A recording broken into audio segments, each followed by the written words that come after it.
What is an inquiry and what is a lead? Are they the same thing? In my estimation, the way that I see it, an inquiry is a very low grade, low level, perhaps uninterested lead. When we first get an internet inquiry, until that person gets back to us, it is not a lead. When it comes to online leads or inquiries, they've got to get back to you or else you don't have anything. So one of the things I talk about in my internet training is how to make sure this customer that you reply to actually responds. In my experiences, most dealerships have only about a 1/3 response rate. This means only 1/3 of your internet inquiries are leads. The rest of them stay as inquiries because we never get them engaged. And engagement is the new control. If you can't get somebody engaged, you have nothing. So I'm building up a logic here when we get to lead generation. But even with internet inquiries, they got to get back to you, or it's not a lead. They've got to get back to you. The next thing is sales calls. When you take a sales call and you go through the motions and you get the name and number, I hope, and book an appointment. If you book an appointment without a name and number and they don't show up, it was an interested inquiry, but it's not a lead because if they don't show up, you can't chase them.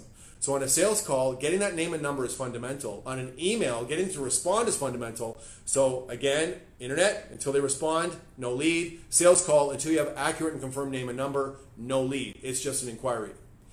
Now, ultimately, when somebody finally walks in the building, and I want to talk about this, we're going to talk about how to build up repeats and referrals and feedbacks and networking and social media when you are working these inquiries and these leads. 95% of our business in most dealerships is local to your marketplace. They're considered to be local in-market customers physically.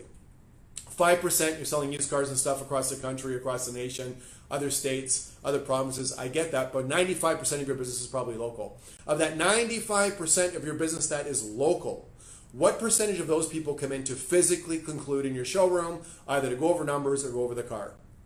Well, I need to tell you this. It's pretty much 100%. The only people that do not physically conclude in your showroom that are local are family and friends that you've sold multiple vehicles to, and they just call you up and say, hey, Dwayne, we need a blue one.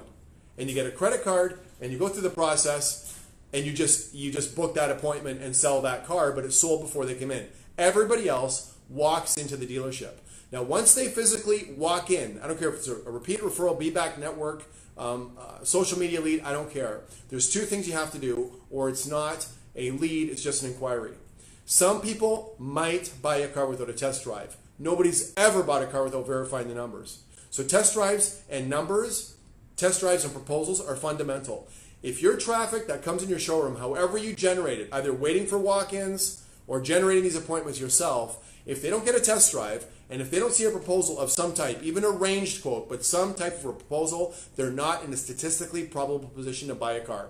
For some reason, salespeople don't want to take everybody for drives, and for some reason, management doesn't seem to want to give everybody numbers. So be very smart in terms of how you're selecting a vehicle, going for drives, and then walking somebody through a proposal or a credit application, exact numbers, ranges, I don't know, but you absolutely must do test drives and proposals or you will not convert these leads into sales.